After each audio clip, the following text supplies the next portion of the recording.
Hello everybody and welcome back to my channel.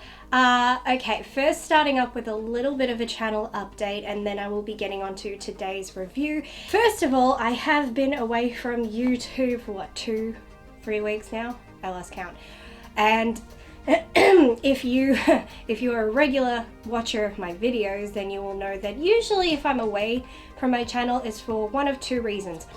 One, technology has decided to screw me over and the machines have revolted against me, or my health has gone kaput and so I need to focus on getting better. Well, this time around it wasn't one or the other, it was both at the same time, because that's how freaking lucky I am. So a couple weeks ago, a couple weeks ago, my laptop gave me the beautiful blue error screen of death and it carked it, so I had to wait till I could purchase a new one, which I have just gotten, and it's fabulous. It's pretty, it's sleek, it's light, and it's fast, even better. So I can finally get back to editing and doing all my stuff on that. That's great. But in the meantime, I also at the same time got laryngitis. I haven't had a voice for 2 weeks. My voice isn't still 100%, I'd say I'm at 97%, so the longer I talk, the more my voice starts to crack. It is still a little bit husky, but I can at least form sentences. I also do have still a bit of a cough, but it's not too bad with a point where I'm going, because it's pretty much how I was talking for the last couple of weeks. So that aside, I am back doing videos now. For the next few days I will be posting the reviews of movies I watched and reviewed while I was sick, but obviously I couldn't do the video versions because I had no voice. Also, by popular demand, I will be reviewing the pilot episode of the Charmed reboot. I already planned to review that episode, but I was going to wait until November, that way I could just focus on October being about my marathon. But so many people had contacted me saying that they were really looking forward to my review, which on one hand I was like, okay, that's weird, and on the other hand I'm like, oh, thank you so much. So I will actually take a break on that day to watch it and review it. Also in October, I'm going to be starting up again my segment on cocktails inspired by movies, only because it will be October. They will not just be any movies, they will be dedicated to Halloween movies, so they're going to be some spooky themed cocktails, one of which was an actual request, so I did actually have to invent a cocktail, which I'm actually really excited about because that one was quite fun. So right now I'm just catching up on the reviews that I've already done written. I'm now just doing them in video format. So today's review is of Ladies in Black, which I went and saw I think about 2 weeks ago, and that was because I already had tickets to that, because it was at the time that was the Flicks with Chicks event that had come up, so I already had tickets. It didn't matter if I was sick. I wasn't that sick yet, so I was able to go. So I reviewed it a couple weeks ago. Here it is now on my channel. So getting into it, my review of Ladies in Black. Ladies in Black is a 2018 Australian comedy drama film directed by Bruce Beresford with a screenplay by Beresford and Sue Millican. It is adapted from the best-selling novel by Madeline St. John, The Women in Black. The story follows the lives of a group of department store employees in 1959 Sydney. It is with great pleasure that I announce that Ladies in Black is quite possibly the most charming film I have seen so far this year. I spend a great deal of time pointing out what I don't like about Australian cinema, so much so that I forget all the things Australian cinema does right and what I enjoy. One of those things is that, in my humble opinion, we excel at period pieces more so than we do at depicting anything modern. When it comes to films set in Australia's past, there is a great level of care and detail that goes into them, that allows audience members to be transported to another time. And if you are someone in the audience who did actually live in that specific time, then it has a delightful way of making you as an individual feel as though you have stepped back into your own past. We don't get everything right, but when it comes to producing a film with a tremendous amount of charm, we don't leave much room for error. Obviously, I was not alive in 1959, but my mother most certainly was. Throughout the movie, I found myself taking several glances at her during the movie, and the smile on her face was the smile of someone reliving their past, preferably the good moments. Some scenes and words encouraged my mother to lean over and tell me just how much they reminded her of her upbringing. While I could have done without the constant interruptions, as I prefer to watch my films in peace and quiet, it was comforting to see the film have a positive effect on my mother, as well as showing me just how dramas have never been a genre I rush to go see. I tend to find them highly depressing and all too real. Because of this, I spent the duration of the movie waiting for something bad to happen. A character to die, to have their dreams shattered, their heart broken.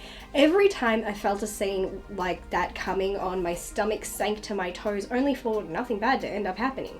I reached the end of the film realizing I could have relaxed the entire time instead of waiting for the other shoe to drop. This charming film is so pleasant and heartfelt, and it saddened me to realize how unexpected that was. I am so used to unhappy endings or movies that depict pain and suffering that films with happy endings are almost becoming foreign to me.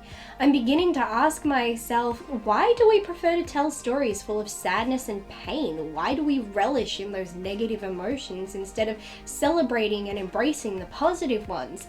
These sorts of concepts should not feel so foreign to me, and yet they do.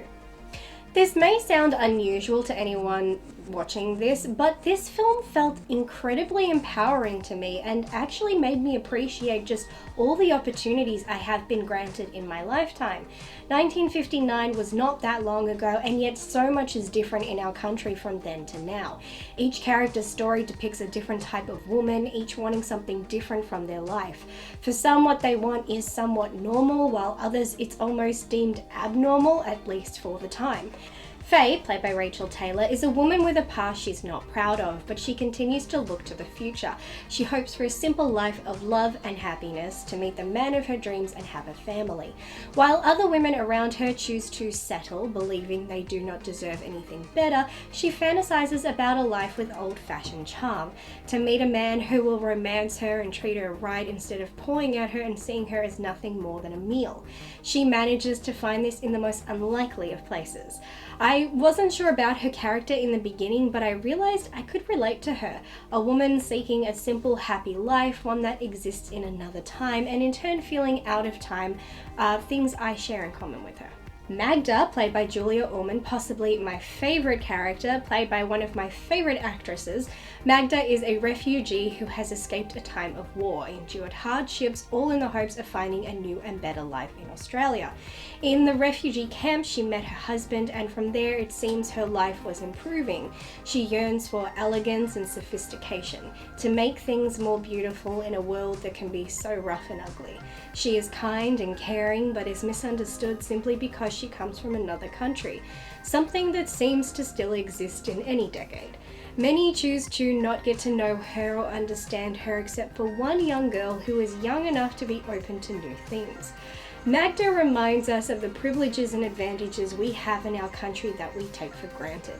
Her character shows that whilst this country offers people like her a better life, they in turn do the same for us. Free us from the culturalist bubble we've been stuck in, introducing us to new things and helping us to be better people. Part of this film feels like it's showing us all the good that comes from being open to what's around us. Lisa, played by Anjali Rice, is a young girl learning to be a young woman. While she has had a sheltered life, she is eager and excited to see what the world has to offer and doesn't close herself off when an opportunity to learn is right in front of her. With dreams of being a thespian or a poet, her first goal is to complete high school and get into university. Seems like a simple dream, boring to some, until you realize how complicated that dream was back then. A young girl could not go to university without her father's consent, and if your father was not keen on women being educated, then you're shit out of luck. Lisa's mother, played by Susie Porter, adores her daughter and wants nothing but the best for her. While it's hard to watch your child grow up, she wants her daughter to have the best of life, including all the opportunities she didn't have. I never went to uni, being that I had no interest, but realizing how lucky I was to even have the option to choose not to go made me realize I don't appreciate my opportunities enough. If I wanted to go, I could have gone with no problems. I didn't need parental consent or my father's, which if I'd needed that, I'd have been screwed due to his absence. To think something so small and insignificant now was so big then was truly eye-opening. Lisa's character reminds me to appreciate what I have, as well as to realize that each generation is an opportunity to do better than the generation before. Myra, played by Alison McGeer, has a sweet yet complicated story. She appears to be a typical 50s wife. She cooks and cleans, but she also goes to work. She loves her husband, but they seem to be stuck in their assigned gender roles. Myra desires a child, but more than that, she desires for her husband to desire her. Perhaps to some that's frivolous, but I don't see it that way. We've seen this story depicted in any decade, and it doesn't matter the period. Marriages are about give and take and communication, and we see the struggles and negative results a lack of those things can have. Even the lack of a healthy sex life can lead to issues. Myra believes her husband has no interest in her and doesn't want to be with her. Simple communication could have solved their problems, as her husband is shy and insecure and feels unworthy of his wife. They want the same things, but a lack of communication has led to wires being crossed and each receiving the opposite message. Myra teaches us simple or old-fashioned values are not bad and we shouldn't be ashamed to have them. Her story also teaches us that men have the same insecurities women do and often want the same things. We just need to not be afraid to speak and be open enough to tell each other what we want. Being complacent gets us nowhere. I could break down every character and why I love them, including all the men, as each of them had things to offer. Whether it be seeing men who also strive for a better life or prefer old-fashioned traditions, or men who enjoy doing more traditionally women things, such as cooking and cleaning. Ultimately, we learn you can't put anyone of any gender, age, or ethnicity in a box. We should not be closed off to what is around us.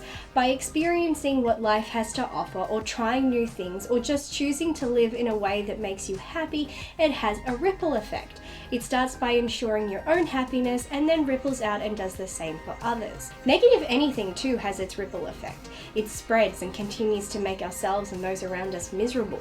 We're all aware of this, but we forget that happiness, joy, excitement, pleasure, these things can influence others as well as ourselves. So much of this film is simplistic but incredibly eye-opening, something I was not expecting. It has simple, light humor. I would describe it as organic. It doesn't feel like someone thought out what jokes they would insert into a scene. It reminded me instead of when you're sitting around just living or speaking to people and someone happens to do or something that makes you laugh. That's the quality of humor the movie delivers. Simple and natural, and I've missed that. It's also lovely to see a set of female characters written who get along and support one another and have a true desire to see the other do well and take pride in each other's success and happiness. It's a wonderful change from watching women being written as evil, manipulative, conniving, backstabbing people who hate each other and want each other to be miserable. It's funny how a film not trying to be empowering or trying to teach people anything or send a message can manage to do all those things, at least it did for me. This film was positively delightful and I loved everything about it. I smiled, I chuckled, I felt transported, enlightened and empowered, and I walked away not only appreciating this film and how it was made and written, but appreciating my life more, which is something I don't do. The level of detail in the sets and the costumes, everything that was done to take us back to 1959 was stunning and incredible. Watching these characters in their homes, all I could think was, that looks so much like my nana's old house, and that's how I knew they were spot on. I love movies that teach us things, and I love it even more when they do that without ever hitting people over the head with it. All you need is good storytelling and nothing more. Stories have been doing this for years, and it seems we tend to forget the power of good storytelling. We force things, we force humor and narratives and politics, and we think we're being clever, but we're being arrogant and depriving the audience of an enriching experience. I don't feel this movie will be for everyone, but I could see a great number of the audience enjoying this, and I certainly know I loved every last second of this movie.